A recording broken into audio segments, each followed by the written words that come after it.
Hi friends, healthy and tasty పల్లీ చెక్కి మేమైతే పప్పు చెక్క అంటాము. ఈ పప్పు చెక్కనైతే కళాయిలో ఏ ఆయిల్ వేయకుండా ఫ్రై చేసుకోవాలి. కేజీకి అర కేజీ బెల్లం అయితే సరిపోతుంది. లేదు తీపి ఎక్కువ తినే వాళ్ళైతే ఇంకొంచెం యాడ్ చేసుకుంటే సరిపోతుంది. వీటిల్ని ఒక 10 నిమిషాల పాటు లో ఫ్లేమ్ టు మీడియం ఫ్లేమ్తో ఫ్రై చేసుకోవాలి. ఎందుకంటే లోపల ఉన్న పచ్చివాసన పోయేంత వరకు, పప్పు గట్టిపడేంత వరకు అయితే ఫ్రై చేసుకోవాలి.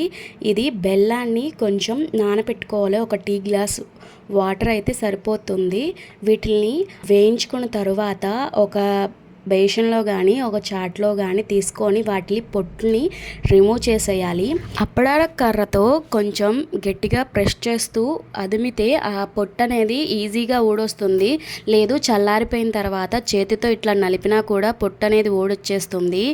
పొట్టు అనేది ఊడిపోయిన తర్వాత ఆ వేరుశనగకాయ పప్పుల్ని 2 బద్దలుగా అయితే చేసుకోవాలి. ఆ అప్పడాల కర్రతో గట్టిగా కొడితే 2 బద్దలైతే అవుతుంది. దీన్ని పక్కన పెట్టుకోవాలి. ఈ లోపైతే బెల్లాన్ని పాకం అయితే పట్టుకోవాలి. ఈ బెల్లం పాకం అరిసెల పాకానికి కొంచెం ఎక్కువ, జీడీల పాకానికి కొంచెం తక్కువగా అయితే పట్టుకోవాలి. ఒక బౌల్ తీసుకొని ఆ బౌల్లో వాటర్ పోసుకొని ఈ పాకాన్ని వచ్చిందా లేదా అని చెప్పేసి చూసుకుంటా కలుపుకోవాలన్నమాట.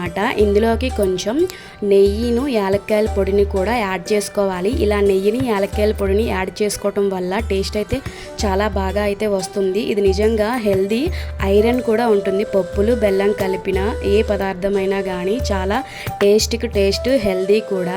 ఇలా వేసేసుకొని ఎమ్మటే కలిపేసుకోవాలి. ఇలా కలుపుకోవటం వల్ల కొంచెం గట్టిగా అయితే తొందరగా గట్టి పడుతుంది. అందుకని చెప్పేసి కొంచెం స్పీడ్గానే కలుపుకోవాలి. కలుపుకున్న తర్వాత ఒక నెయ్యి రాసిన ప్లేటు కానీ ఇంకా వేరే ఏదైనా బేషన్లో కానీ నెయ్యి అప్లై చేసుకొని ఈ మిశ్రమాన్ని ఆ ప్లేట్లోకి అయితే యాడ్ చేసేసుకోవాలి. యాడ్ చేసుకొని ఒక అరగంట నానిపోతే అంటే గట్టి పడిపోతుంది. దాన్ని కట్ చేసుకొని ఒక బౌల్లో పెట్టుకొని సర్వ్ చేసుకుంటామే.